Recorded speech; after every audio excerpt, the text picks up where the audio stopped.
Welcome to the Global Interview. Thank you for listening. This is where you can keep up to date with all the latest news and information direct from leading creatives, leaders, and thinkers. We can help to keep you right up to date with all the latest information from interesting people who make a real difference in this globally connected world. You can find out more about the show at theglobalinterview.com. Enjoy the episode. Jason Cooper, sales training coach, podcast host, radio presenter. For over 25 years, Jason Cooper has worked in the UK, Ireland, and other European markets and has been in the corporate area and has co-founded 2 startups. Jason has also helped numerous businesses and individuals grow. Since 2016, Jason has helped transform salespeople and sales teams. He helps salespeople realize their true potential, not just as professionals but as colleagues, as team players, and business advocates. Selling or serving others is about driving business results, it's about increasing revenues, and most importantly, it's about converting conversations. Unless you can convert a sale, you can't make a sale, you can't build client relationships. My approach to sales training centers on critical areas such as self-motivation, personal relationships, and individual tenacity. How do you help someone to believe they should never give up? How do you motivate someone to keep going? When I work with salespeople, one of the challenges that they face is to keep their motivation up. It's a little bit like when I go running, there's a part of that run that I don't look forward to, but I know once I start I soon get over that. This is the same as when you don't want to get on and make calls to connect with a new customer once you do and win a sale. It makes you feel great and your motivation is back on track, says Jason. Tell us about your current role and what you like about your career/role or areas of focus. I'm a sales training coach. I've been interested in selling since his early school days, and my mission is to impact salespeople and teams to help thousands of people to get what they want, globally, through being able to impact the revenue of the customer's bottom line dramatically. I have 25 years experience operating a seasoned sales training coach, and I personally understand the motivational challenges that salespeople and teams must face daily. What I like about facilitating workshops or coaching sessions online or in the real world is seeing the transformation of people and noticing the difference in the results they make. This feeds me to learn more about how I can improve, so as an advocate of continuous learning and building my success will help others. Whether through one-to-one coaching or via a team setting, what I want for each person is to be able to feel good about the work they do in sales. All areas covered in psychology, body language, coaching, keynote, humor, effective communication, mindset, and so much more. This is my MBA. This is how I learn and grow and then feed forward back to people. What inspires you, motivates you, helps you to make each day count? Get inspired by helping people to grow more, but while that's happening, I'm also growing myself, which makes a massive difference to my life. I hope it has an impact on other people as well. Outside of your professional work area, what hobbies or interests do you have, or what other areas of your life are of real importance to you? One of the main things that I love to do, and it's my new passion, trail running. I love to run.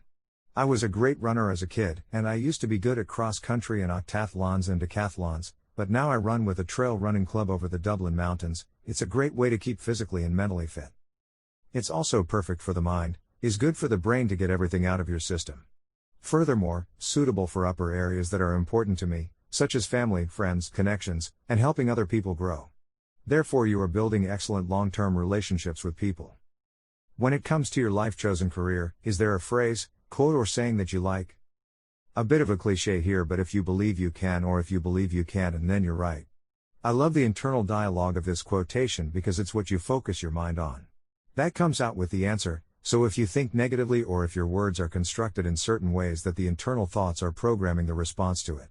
So whatever you write into your head, whether it's positive or negative, has an effect into your life. What are you most proud of in your life? I'm very proud of my family. It's an obvious one to answer. I'm also proud that I ran a 26-kilometer run in aid of men's mental health. I am hugely proud of doing that because something personal happened to a friend of mine earlier this year, and being able to achieve that is something that makes me feel that I'm helping others that might be facing issues. What do you wish you had known when you started? I think you have to find your path. You have to find your destiny. That comes with time. That comes with a huge amount of patience, and it comes out from experience. Then it comes to you as a critical thing, is its passion for finding out your path. Takes a lot of time, a lot of effort, a lot of heartaches, a lot of tears until you find your passion, and once you have that, then that's the goal in life that you need to strive for. Who do you most admire in business, academic, or creative circles? In business, I love people that make a difference. I love people that are trying to do something outstanding, But they carve their niche because there is a challenge or there is a problem that they're overcoming, and by doing that they create a fantastic product. Academically, I love the areas of neuroscience. I love the area or thinking differently and doing stuff differently, from behavioral economics to psychology to neurolinguistic programming, or areas related to the way we communicate with ourselves and others. Expanding your mind again, it goes back to you. If you think you can or if you think you can't, then you're right, so doing something creative and different, I think that's wonderful.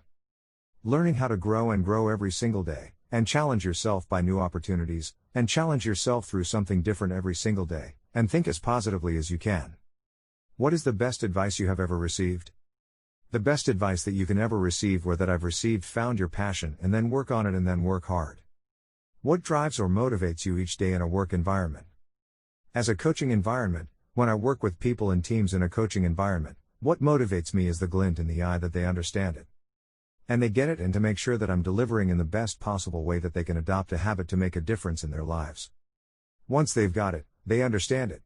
My best feeling after that is by people telling me how well they've done and what impact they're making in their lives or in their business lives. That is just so powerful and so humbling as well. What are your thoughts on the future of social media? Social media is one of those things that should be very careful. A lot of artificial intelligence has to be done with integrity and done with a lot of trust. The challenge and problem are those listening devices that are out there and are connected, and listening to absolutely everything that you have and say. I think it has to be done in a slightly different way. To the future of social media has to be three-dimensional, has to be improved in a communicative way and machine learning.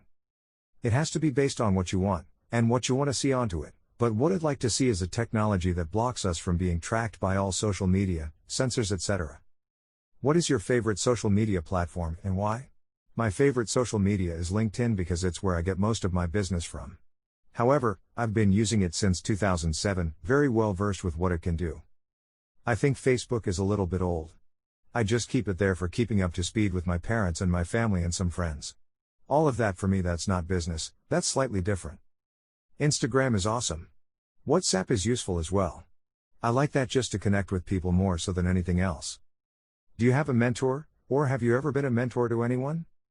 Yeah, I've been mentored plenty of times, and I think that's probably the best thing you can do. I'm not going to tell you who they are, but yes, being mentored by 2 or 3 different people, and the more you have, even just to have a conversation with someone, it makes so much difference. I've also mentored loads of people in the startup places, and people that come to me for coaching and business coaching. I go out and mentor, so there's a slight difference between the two mentoring. One is sitting side by side business coaches, asking lots of questions, so slightly different in its approach, but I advise anyone out there to get a coach, a mentor. So you can bounce ideas, you can share and grow. How do you network? What is your preferred way to network? My preferred way to network in the digital world: LinkedIn. Once you get a connection, you can do it via several platforms out there. You can do a Zoom call.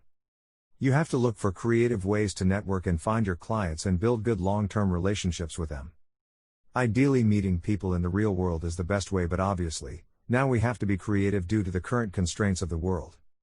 What advice would you have for someone looking to get into the same area of work? Best thing I could always suggest is meet up for virtual coffee, and that's what I've done. Ask people questions: how do you find it? What are the areas of challenges while the areas of opportunities? Or what can you do?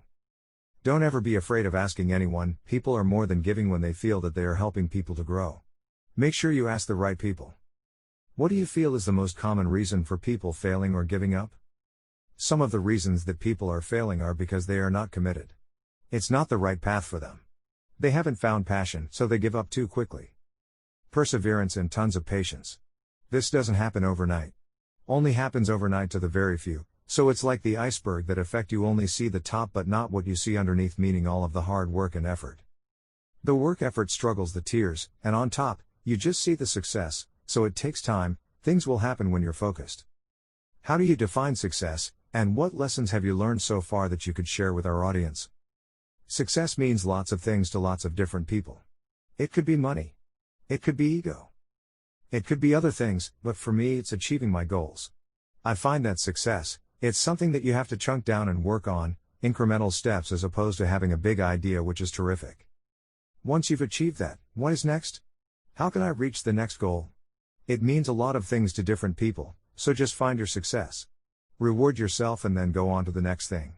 Whatever that reward might be, and whatever that success might look for you. What skills do you feel have helped you to become successful? Some of the best things that helped me to learn are read books, go on courses, then another method, speak with people, get a mentor, a coach, or an advisor, do podcasts, the radio show, and listen to people. Understanding them, in fact listening, is probably one of the best skills that you can ever have to know how you can adapt, how you can grow. I find having patience, having a good deal of respect for someone else is key. Is there anything else that you're working on that you would like to share? I also have 2 podcast series called Mindful Leadership and The Global Sales Leader. I talk with some fantastic people from around the globe in a relaxed, organic manner on how they lead.